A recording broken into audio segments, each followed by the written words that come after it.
안녕하십니까, 태백산증입니다. 철학 이야기 윌 딜렌트 작품에 대해서 오늘 알아보도록 하겠습니다.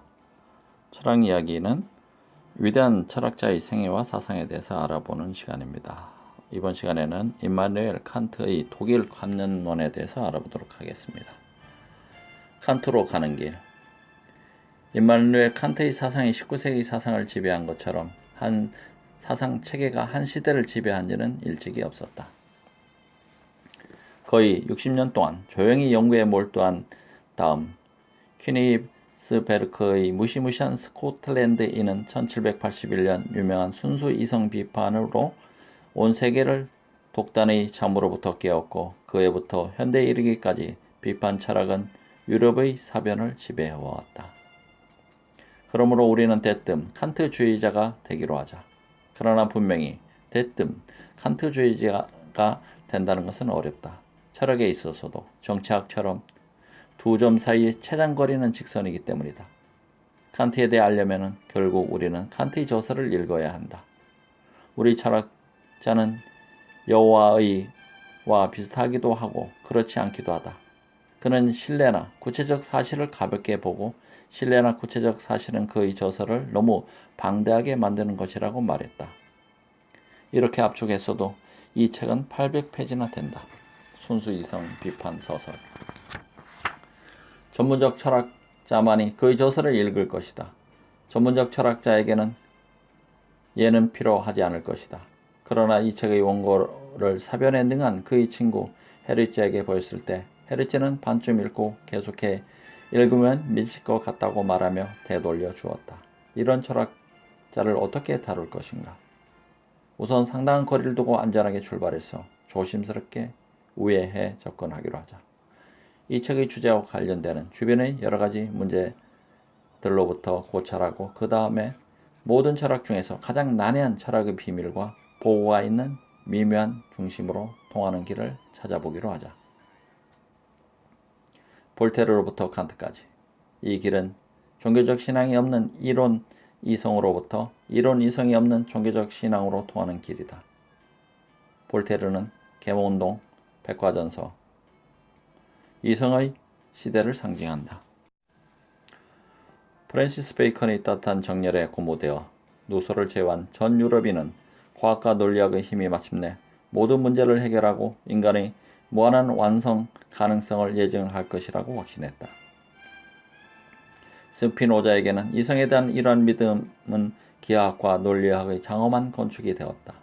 곧 우주는 수학적 체계로서 공인된 공리로부터의 순수한 연력에 의해 선천적으로 기술될 수 있다고 했다. 보수에게서는 베이컨의 이성주의는 비타협적인 무신론과 유물론으로 변해 다시금 원자와 공간 이외에는 아무것도 존재하지 않는다고 했다. 스피노자로부터 디드로에 이르기까지 신앙의 잔해는 전진하는 이성의 물결 위에 떠 있었다. 초자연적 신앙에 대한 계몽주의의 공격에서 매우 정력적인 역할을 맡았던 데비드 훔은 이성이 인간에게 반대하면 인간도 곧 이성에 반대하게 될 것이라고 말했다. 유럽 어디에서나 우뚝 서 있는 무수한 뾰족 탑으로 상징되는 종교의 신앙은 이성의 적의에 찬 판결에 스스로 복종하기에는 사회 제도와 인간의 마음속에 너무나 깊이 뿌리 박혀 있었다. 판결을 받은 종교적 신앙과 종교적 희망이 판사의 자격을 문제 삼고 종교와 마찬가지로 이성도 신문하라고 요구한 것은 불가피한 일이었다. 수천 년 동안 수백만 사람들이 믿어온 신앙을 3단 문법으로 파괴하려는 이성은 도대체 무엇인가? 이성은 절대로 오류를 범하지 않는가? 혹은 인간의 다른 기관과 마찬가지로 그 기능과 능력에 가장 엄밀한 한계가 있는 기관에 지나지 않는가? 이 판사를 재판하고 옛날에 온갖 희망에 가차없이 사형 선고를 내린 무자비한 혁명 재판을 재판할 때가 왔다. 이성을 비판할 때가 온 것이다. 노크로부터 칸트까지. 이런 신문의 길은 로크, 버클리, 홈의 저서에 의해 마련되었으나 그들의 결론도 분명히 종교에 대해 적대적이었다. 존 노크 1632년에서 1704년. 존 노크는 프랜시스 베이컨의 기납적 의미와 방법을 심리하게 적용하려고 했다. 그의 명저 인간 오성론에서 1689년 이성은 근대 사상사 처음으로 자기 자신을 반성하기 시작했고 철학은 오랫동안 신뢰해온 도구를 세밀하게 검토하기 시작했다. 어떻게 해서 인식이 생기는가? 일부 선량한 사람들이 생각하듯이 우리는 예컨대 선악이나 신에 대한 본유 관념, 태어나면서부터 모든 경험이 앞서 마음에 내재하는 관념을 갖고 있는가? 신은 어떠한 망원경으로도 보이지 않기 때문에 신에 대한 신앙이 사라지지 않을까 염려하던 신학자들은 신학상의 핵심적 기본 관념이 모든 정상적인 사람들에게는 선천적인 것임을 입증하면 신앙과 도덕은 강화될 것이라고 생각했다. 그러나 노크는 선량한 기독교로서 가장 운명적으로 기독교의 합리성을 옹호했음에도 불구하고 이러한 가정을 인정할 수 없었다. 그는 침착하게 인간의 모든 지식은 경험으로부터 그리고 감각을 통해 획득된다. 다시 말해 먼저 감각 속에 없었던 것은 오성 속에도 없다고 말했다. 태어났을 때에는 마음은 백지이고 감각적 경험이 여러 가지 방법으로 이 정의 위에 글씨를 써서 마침내 감각으로부터 기억이 생기고 기억으로부터 관념이 생긴다. 이러한 이론은 오직 물질적 사물만이 우리들의 감각에 작용하므로 우리는 오직 물질을 알 수 있을 뿐이고 유물론적 철학을 채택하지 않을 수 없다는 놀라운 결론에 도달하는 것 같았다. 만일 감각이 사고의 재료라면 물질은 정신의 원료가 아닐 수 없다고 성급한 결론을 내린 것이다. 결코 그렇지 않다고 조지 버클리 주교는 말했다. 로커의 인식 분석은 오히려 물질은 정신의 형태로만 존재한다는 것을 입증한다. 우리는 물질 따위는 알지 못한다고 증명하는 단순한 편법에 의해 유물론을 논박하는 것, 이것은 얼마나 총명한 작상인가. 전 유럽에서 게일족의 상상력만이 이러한 형이상학적 마술을 생각해낼 수 있었다. 주교는 매우 명백한 일이 아니냐고 말한다. 로크는 모든 지식이 감각으로부터 생긴다고 말하지 않았는가. 그러므로 어떤 사물에 대한 인식은 그 사물에 대한 감각이고 그 감각으로부터 생긴 관념이다. 사물은 지각, 곧 분리되고 해석된 감각의 다발일 뿐이다. 여러분의 조반이 지각의 다발보다는 훨씬 실질적이었다 하든가 목수 솜씨를 익히는 망치는 가장 장엄한 물질성을 갖고 있다고 항의할지도 모른다. 그러나 여러분의 조반은 우선 시각과 후각과 촉각, 다음에는 미각, 다음에는 체내의 만족감과 온기의 집적에 지나지 않는다. 마찬가지로 망치도 색깔, 크기, 모양, 무게, 촉감 등의 다발이다. 망치의 실제성은 그 물질성이 아니라 손가락을 통해 느껴지는 감각에 있다. 만일 여러분에게 감각이 없다면 여러분에게는 망치는 전혀 존재하지 않았을 것이다. 망치는 영원히 여러분의 무감각한 손가락을 두들기더라도 여러분은 망치의 최소한의 관심도 갖지 못할 것이다. 망치는 감각의 다발 또는 기억의 다발일 뿐이며 마음의 상태에 지나지 않는다. 우리가 아는 한 물질은 정신적 상태이고 우리가 직접 알 수 있는 유일한 실제는 정신이다. 이 물론에 대해서는 이쯤 해두자. 그러나 이 아일랜드 주교는 스코틀랜드의 해이론자를 예상하지 못했다. 데이비드 흉 1711년에서 76년 26살 때 매우 이단적인 인성론, 현대 철학의 고전이고 경이이다. 으로 전 기독교에 충격을 주었다. 우리는 물질을 아는 것과 동일한 방식으로 정신을 안다고 훔은 말했다. 다시 말하면 지각에 의해서 안다. 이 경우 지각은 내부 지각을 말하지만은 우리는 결코 정신이라는 실체를 지각하는 것은 아니며 단지 개별적 관념, 기억, 감정 등을 지각할 뿐이다. 정신은 하나의 실체, 관념을 갖고 있는 하나의 기관이 아니며 일련의 관념들에 대한 추상적 명칭일 뿐이다. 지각, 기억, 감정이 정신이다. 사고 과정의 배후 위에 알아볼 만한 영혼이 있는 것은 아니다. 그 결과 훔은 버클리가 물질을 파괴한 것처럼 정신을 철저히 파괴한 것 같았다. 남은 것은 하나도 없고 철학은 폐허 위에서 헤매게 되었다. 그러나 흉은 영혼의 개념을 무산시켜 정통 신앙을 파괴하는 것으로 만족하지 않고 법칙의 개념을 해체해서 과학도 파괴하려고 했다.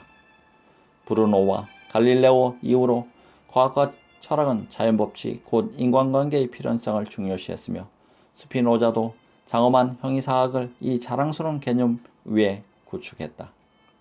그러나 우리는 결코 인간관계라 법칙을 지각하지 못하고 사건과 그 연속을 지각할 뿐이고 여기에서 인간관계와 필연성을 추리한다는 점에 주목하라고 휴먼 말한다.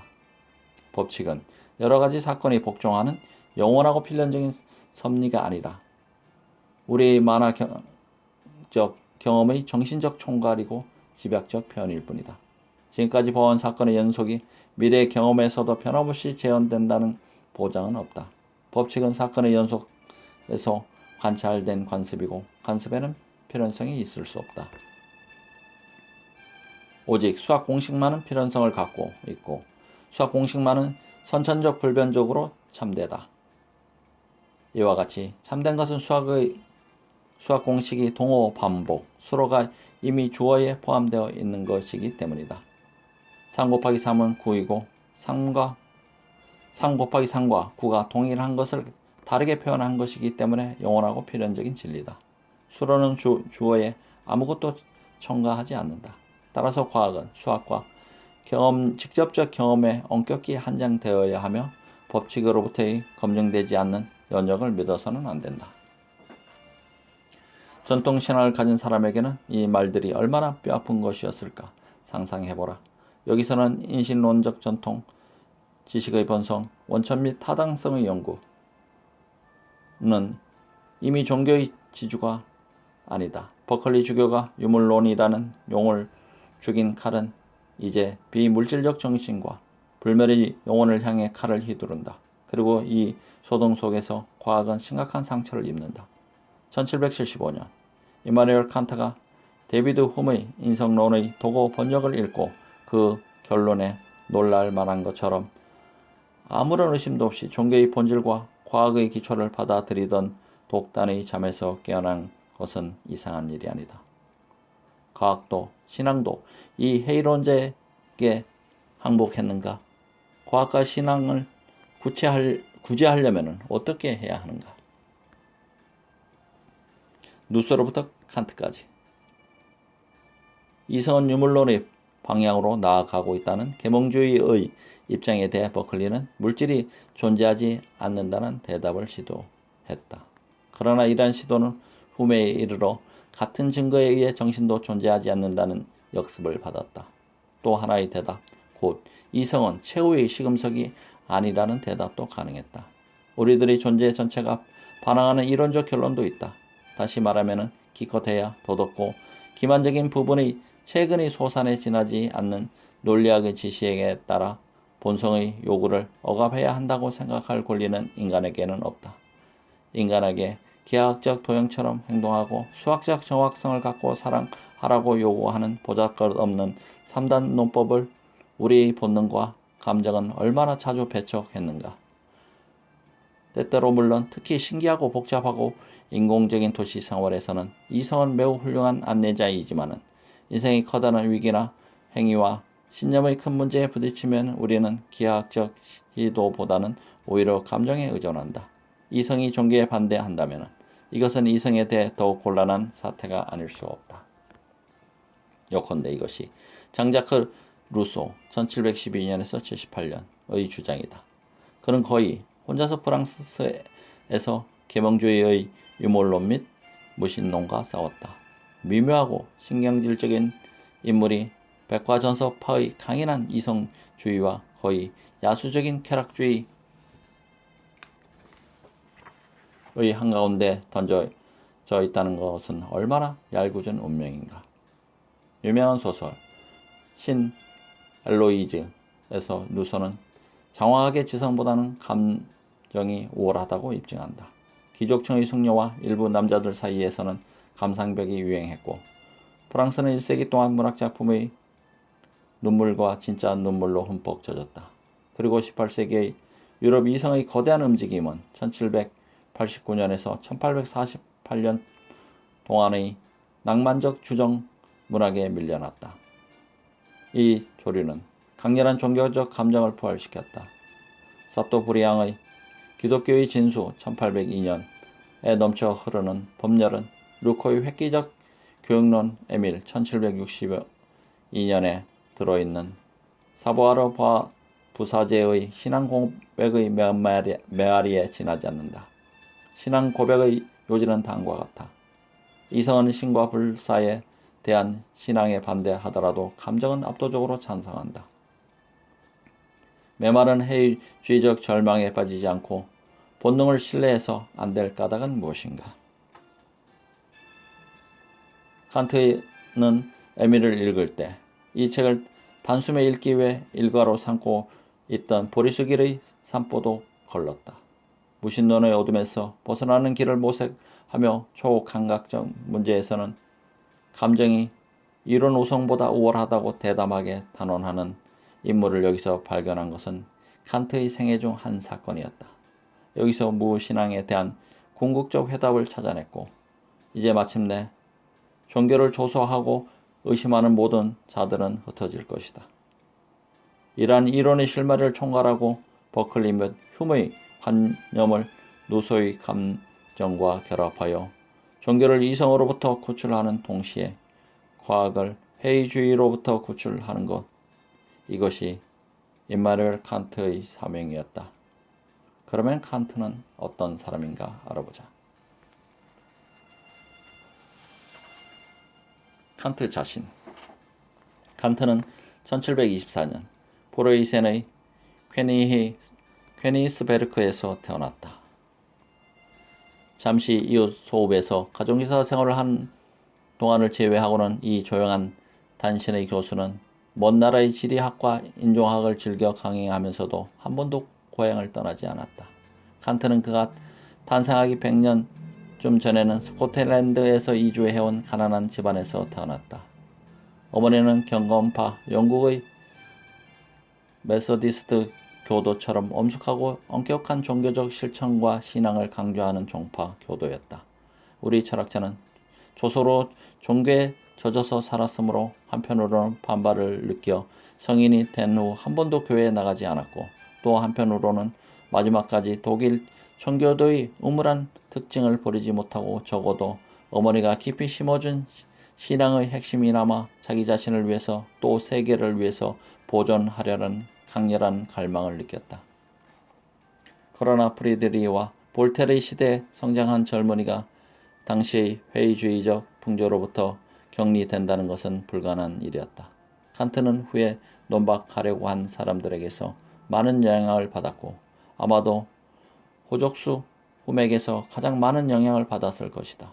우리는 다음에 이 철학자가 온숙기 보수주의를 조국하고 최후의 저사라고 할 수 있는 책에서 거의 70이 되어 씩씩한 자유주의로 되돌아오는 주목할 만한 현상을 보게 될 것이다. 그의 연령과 명성이 지켜주지 않았다면 그는 이 자유주의 때문에 순교자가 되었을 것이다. 종교 회복을 논하는 저서 속에서도 우리는 놀랄 만큼 자주 거의 볼테르로 착각할 만한 또 다른 칸트의 음성을 듣는다. 1755년 칸트는 퀘니스베르크 대학교의 사강사로서 활동을 개시했다. 15년 동안 그는 이 낮은 지위에 머물러 있었다. 그의 교수 신청은 2번이나 거부되었다. 그러나 마침내 1770년 그는 논리학과 형이사학의 교수가 되었다. 교사로서 오랜 경험을 쌓은 다음 그는 교육학 교과서를 썼으며 이 책에 대해 그는 여러 가지 탁월한 교훈이 포함되어 있으나 자신은 응용해보지 못했노라고 항상 말했다. 그러나 어쩌면 그는 저술가로서보다는 교사로서 더욱 훌륭했을지도 모른다. 60년에 걸쳐 그는 학생들의 사랑을 받았다. 그의 실질적인 원칙의 하나는 중간쯤의 재능을 가진 학생에게 각별한 관심을 보이는 것이었다. 바보는 도와줄 길이 없고 천재는 자기 힘으로 해나간다고 그는 말했다. 그는 새로운 형이사학의 체계로 세상을 놀라게 하리라고 기대한 사람은 없었다. 사람을 놀라게 하는 일은 이 소심하고 겸손한 교수가 도저히 범할 수 없는 범죄 같았다. 칸트 자신도 이런 일은 예상하지 않았다.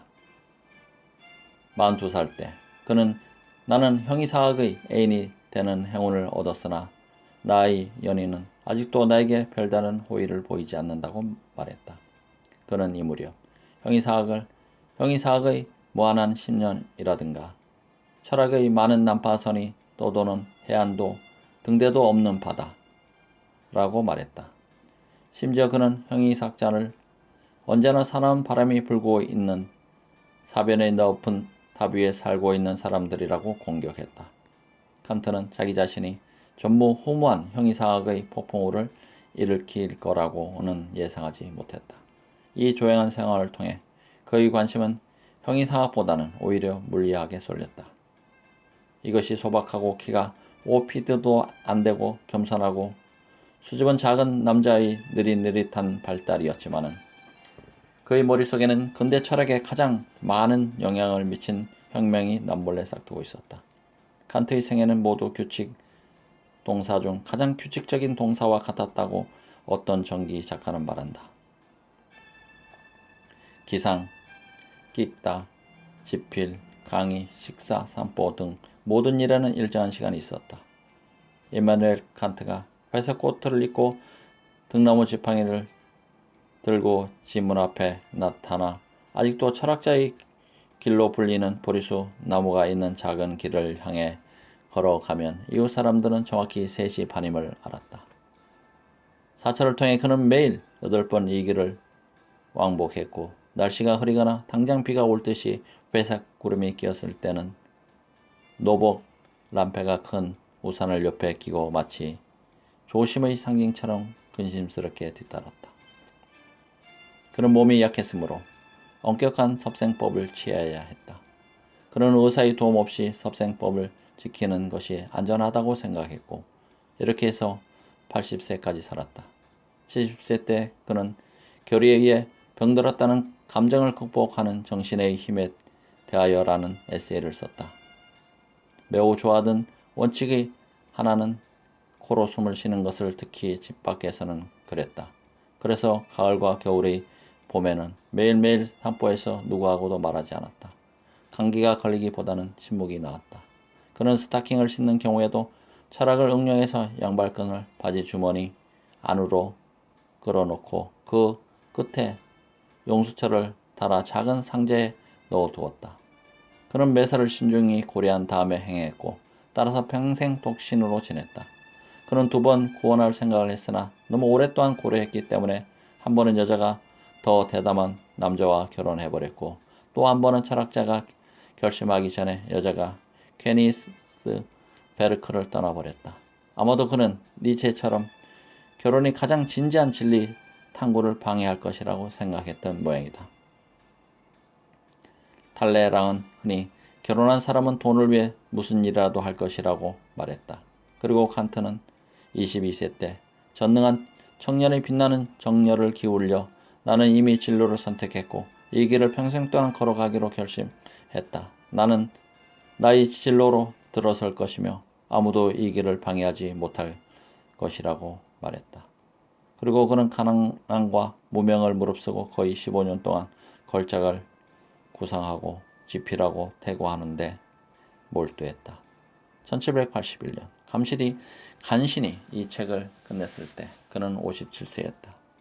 일찍이 이렇게 느리게 성숙한 사람도 없었고 또 이렇게 철학계를 경악시키고 전복한 책도 없었다. 그것이 무엇인가? 순수 이성 비판. 이 제목의 뜻은 무엇인가? 비판은 정확하게 비평이라는 뜻이 아니고 비편적 분석이라는 뜻이다. 칸트는 끝에 가서 그 한계를 제시하는 경우를 제외하고는 순수 이성을 공격하지 않는다. 오히려 그는 순수 이성의 가능성을 증명하고 감각이란 왜곡된 채널을 통해 획득되는 순수하지 못한 인식보다 순수 이성을 우위에 놓으려고 했다. 순수 이성은 우리 감각에 의한 인식이 아니라 모든 감각적 경험으로부터 독립된 인식, 다시 말하면 정신의 고유한 본성과 구조에 의해 우리들에게 속하는 인식이기 때문이다. 따라서 서두에서 칸트는 로크와 영국 학파에 도전장을 내민다. 곧 인식은 반드시 모든 감각으로부터 나오는 것이 아니라고 말한다. 홈은 영혼도 과학도 존재하지 않고 우리의 정신은 우리의 관념의 연속과의 결합에 지나지 않으며 확실성은 항상 무너질 위험에 놓여 있는 개연성에 지나지 않는다는 것을 입증했다고 생각했다. 이러한 잘못된 결론은 잘못된 전제의 결과라고 칸트는 말한다. 홈은 모든 인식이 분리된 개별적 감각으로부터 생긴다고 가정한다. 감각의 필연성 또는 영혼이 확실하다고 할 수 있는 불변의 연속성을 제시하지 못한다는 것은 자명하다. 따라서 당연히 비록 내부의 감각의 눈으로서도 영혼을 볼 수 있다고 기대해서는 안 된다.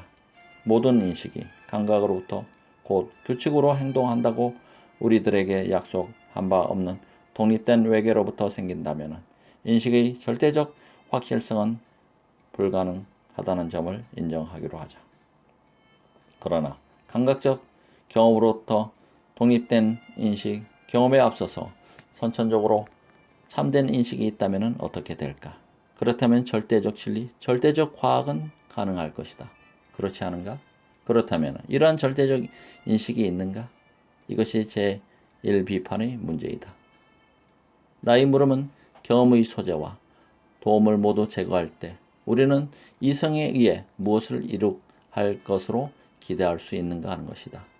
순수 이성 비판 소설.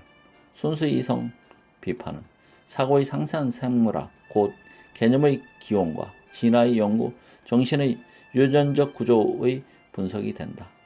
칸트가 믿는 파로는 이것이 전적으로 형이상학적 문제이다. 이 책에서 나는 주로 완전 무결을 목표로 삼았다.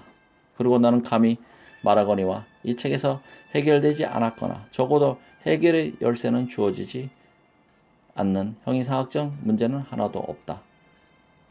이러한 자부심을 통해 자연은 인간을 창조적 활동으로 몰고 가는 것이다.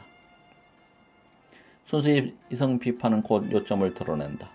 경험은 우리의 오성을 한정시킬 수 있는 유일한 분야는 결코 아니다. 경험은 우리에게 무엇이 있다는 것을 말해주지만은 그것이 필연적으로 그러하고 다른 것이 될 수 없다는 것을 말해주지는 못한다.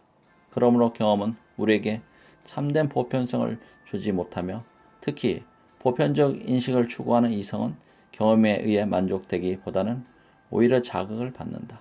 동시에 내적 필연성이라는 성격을 갖는 이러한 보편적 인식은 경험으로부터 독립하여 그 자체로서 명석하고 확실해야 된다. 다시 말하면 보편적 인식은 그 후의 경험이 어떻든 간에 참되지 않으면 안 된다. 곧 경험에 앞서서 참되고 선천적으로 참되어야 한다. 우리가 모든 경험으로부터 독립하여 선천적 인식을 얼마나 진전시킬 수 있는가를 보여주는 빛나는 예가 수학이다. 수학적 인식은 필연적이고 장차의 경험은 생각할 수조차 없다. 내일 태양이 서쪽에서 뜬다든가 장차 성면으로 된 세계에서는 불이 나무를 태우지 못한다고 믿을 수 있을지도 모르지만 도저히 2 곱하기 2가 4 이외에 다른 수가 된다고 믿을 수는 없다. 이러한 진리는 경험에 앞서서 참되고 과거, 현재, 미래의 경험에 의존하지 않는다. 그러므로 이러한 진리는 절대적, 필연적 진리이며 이러한 진리가 장차 비진리가 된다는 것은 생각할 수 없다. 그러나 우리는 여기서 이러한 절대성, 필연성이란 성격을 얻는가? 경험으로부터는 아니다. 경험은 장차 그 연속관계가 변할지도 모를 개별적인 감각과 사건을 제시할 뿐이기 때문이다. 이러한 진리의 필연적 성격은 정신의 고유한 구조, 곧 우리들의 정신이 반드시 따라야 할 자연적이고 불가피한 방식으로 생긴다. 인간의 정신은 이것이 결국 칸트 최대의 논제이지만 경험과 감각이 절대적이지만 변덕스러운 의지를 생겨놓은 수동적인 밀랍도 아니고 또한 여러가지 정신적 상태의 계열 또는 집단에 대한 단순한 추상적 명칭이 아니라 감각을 관념으로 만들고 조정하는 능동적 기관, 곧 경험의 혼돈한 다양성을 사고의 질선 정연한 통일성으로 바꿔놓은 기관이기 때문이다. 선험적 감성론. 이러한 물음에 대답하려는 노력, 곧 정신의 고유한 구조 또는 사고의 생득적 법칙을 연구하려는 노력이 이른바 칸트의 선엄 철학이다. 감각적 경험을 초월하는 것이 문제이기 때문이다. 나는 대상보다는 오히려 대상에 대한 우리들의 선천적 개념들, 우리들의 경험을 상호 관련시켜 인식으로 만드는 방식들과 관계되는 인식을 선엄적이라고 부른다.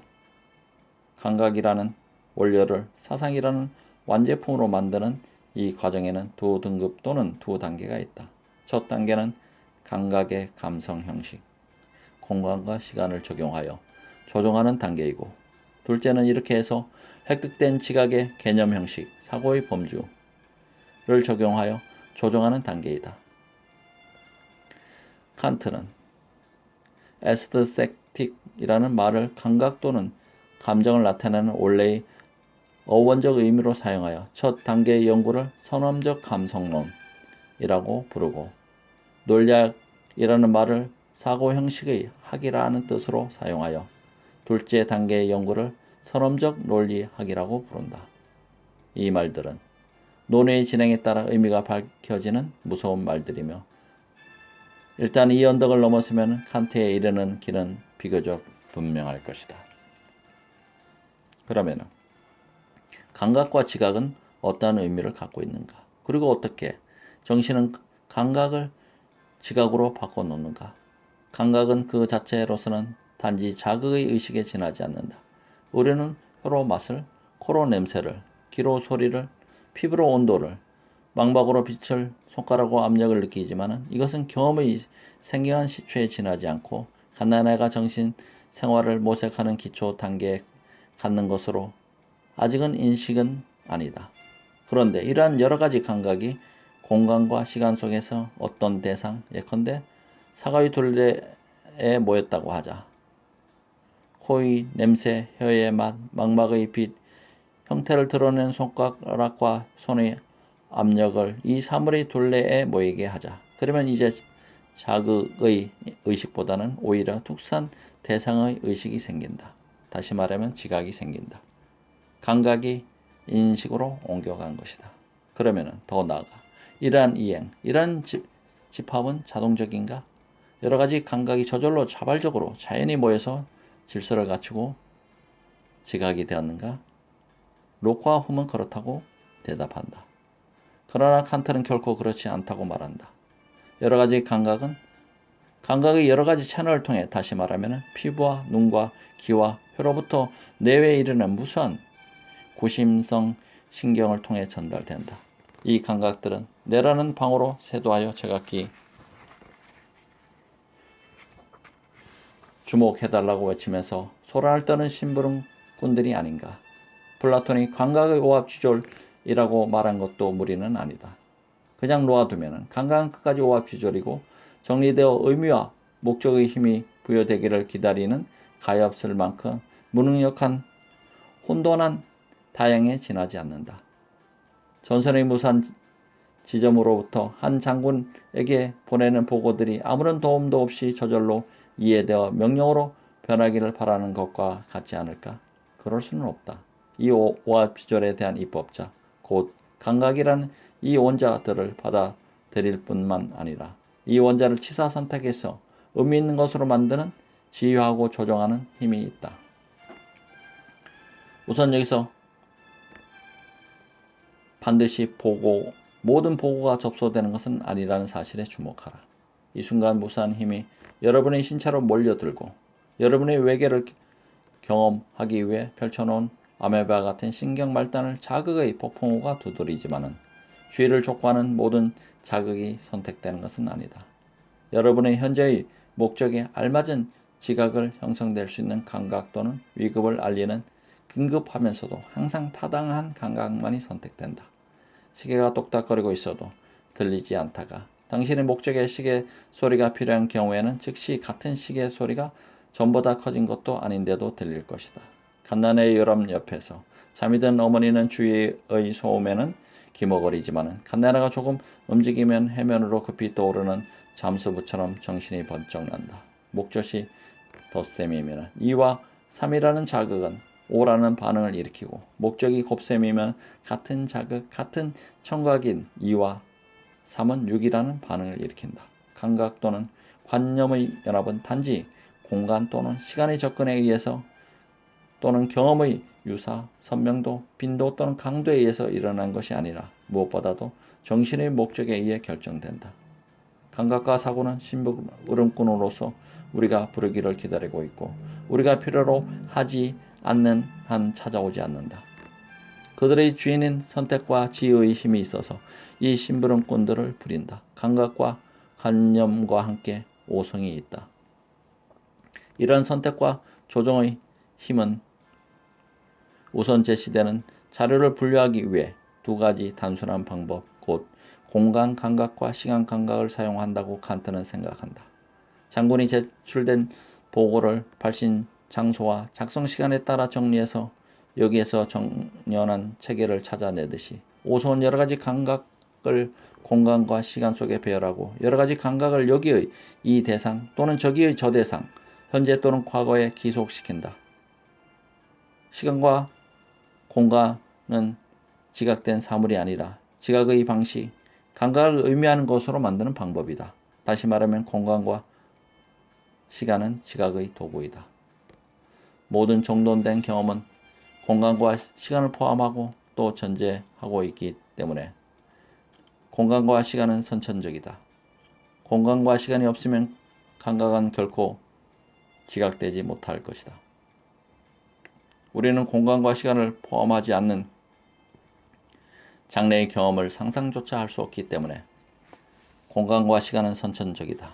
그리고 공간과 시간이 선천적이기 때문에 공간 및 시간의 법칙, 이것은 동시에 수학의 법칙이다. 는 절대적이고 필연적이고 무한하다.